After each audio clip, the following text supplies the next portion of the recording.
देखो बच्चों, बहुत सारे ऐसे स्टूडेंट हैं जो कि इस बात को लेकर के बहुत ही कंफ्यूज हैं कि क्या इस बार पेपर पैटर्न चेंज होने वाला है, क्या जो एग्जाम मोड है वो ऑनलाइन हो जाएगा, क्या सर एज लिमिट इसी साल से लग जाएगी। इन सारी चीजों को लेकर बड़ी प्रॉब्लम है। मैं कहता हूं सर सिंपली आप इस चीज को समझिए कि हाइब्रिड मोड जो है या फिर बाकी जो कमेटी ने रिपोर्ट सबमिट की है उसमें जो चीजें सजेस्ट की गई हैं क्या वो एक्चुअल में पॉसिबल है इस बार 2025 में कराना। चलिए उस पर बात कर लेते हैं, ध्यान से समझिए कि ओवरऑल अगर हम देखें तो जो नीट का एग्जाम होता है उसमें 25+ लाख स्टूडेंट जो हैं वो इनरोल करते हैं। अब 25 लाख बच्चों का अगर आप ऑनलाइन और ऑफलाइन कराना चाहते हैं तो 25 लाख अगर ऑनलाइन कराना चाहते हैं तो आपको 25 लाख कंप्यूटर स्क्रीन चाहिए। मैंने पहले भी इस चीज को बोला था, जो कि करंट सिनेरियो को देखते हुए ये अवेलेबल नहीं है।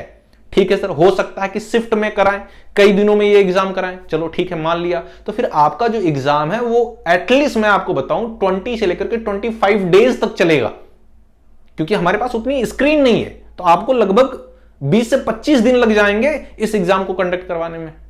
ठीक है, सेकेंड थिंग, फेज 1 में चलो ऑनलाइन आपने करा दिया, फिर फेज 2 के लिए कुछ बच्चे होंगे, एटलीस्ट 6 to 7 लाख स्टूडेंट ऐसे होंगे जो कि क्वालिफाइड होंगे फेज 2 के लिए, तो उनका आप ऑफलाइन कराना चाहते हो। क्या ये इतनी बड़ी जो चेंजेस हैं इतनी जल्दी हो सकते हैं? तो जी बिल्कुल नहीं हो सकते। 99% मैं बोल सकता हूं कि नहीं हो सकते। ठीक है, फिर उसके बाद कुछ और बातें करें, जैसे एज लिमिट। क्या सर एज लिमिट लग सकती है 2025 के लिए? तो बिल्कुल नहीं लगेगी बच्चों। इस बात को लेकर के कंफर्म रहिए, श्योर रहिए कि 2025 के लिए एज लिमिट नहीं रहने वाली।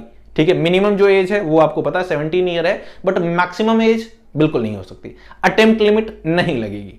क्लियर है? क्योंकि पहले ही एनटीए बहुत सारी चीजें झेल चुका है।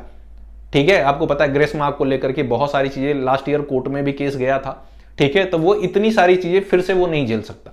ठीक है, उसके बाद अगर हम बात करें सिलेबस की, तो syllabus as per the NEET 2024 रहेगा सेम, बस आपको वो एनसीईआरटी पढ़नी है और कुछ न्यूली एडेड टॉपिक पढ़ने हैं। ठीक है, वो रिलीज हो चुका है।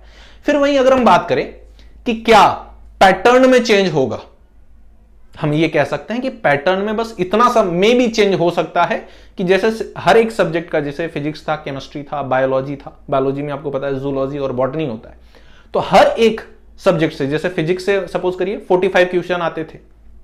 ठीक है, ऑन एन एवरेज पहले के टाइम पर, लेकिन फिर इसको चेंज किया गया। अब सपोज करिए फिजिक्स सब्जेक्ट है तो उसमें 50 क्वेश्चन आ रहे हैं, तो सेक्शन ए से जो है वो 35 क्वेश्चन है, वो टोटल अटेम्प्ट करने हैं। सेक्शन बी में 15 question, out of 15 section B में आपको सिर्फ और सिर्फ 10 क्वेश्चन अटेम्प्ट करने होते थे 2024 तक। लेकिन हो सकता है इस पैटर्न को चेंज कर दिया जाए, तो जो आपको 5 क्वेश्चन सेक्शन बी में एज अ ऑप्शन मिल रहे हैं, हो सकता है वो 2025 में डिलीट कर दिया जाए, उसको इरेज कर दिया जाए। क्यों? क्योंकि जेडब्ल्यू के लिए ये सारी चीजें कर दी गई हैं। तो बस इतना ही चेंज हो सकता है, इससे ज्यादा चेंज कुछ नहीं हो सकता। बाकी जैसे ही कोई ऑफिशियल अपडेट आती है मैं आपको इन्फॉर्म कर दूंगा। For such kind of video please subscribe Pradeep biology.